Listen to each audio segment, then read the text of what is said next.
طب استني، طب استني يا ستي، تعالي نتعاتب،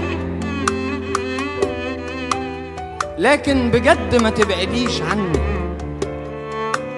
هتقف الحياة والله من غيرك، هقعد لوحدي في اوضتي وافتكرك وافضل بأنب نفسي طول الوقت.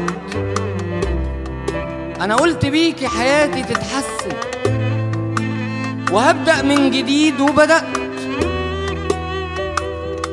عشان قبلاني بما فيا كل برود وعصبية وصبر على الزعيق وعتابي أو زني.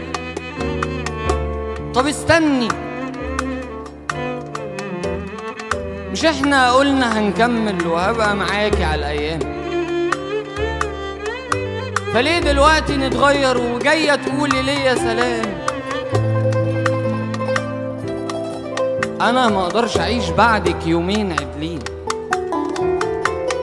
لأن ما بينا عمر، ذكريات وسنين، ومين غيرك تكون جنبي؟ فلا الأيام هتتقضى ولا الأوقات تنسيني. أنا كل مرة يسألوا أهم إنجاز حققته في حياتي بقول خليتك تحبيني. فما تبعديش علشان نكمل كل خناقاتنا اللي نمنا وهي شغالة، نجيب عيالنا اللي اتفقنا وقلنا أساميهم، ونرجع للنكد تاني ونتخانق ونتعاتب فنتصالح بعد وقت طويل. ده لما يزهقك رني. طب استني وشوف ايه يخليكي تتراضي، وانا راضي، مش عاوز غير انك ترضي وتعدي. هتمشي بجد وتسيبي ألم للدنيا على خدي؟ هترضيها؟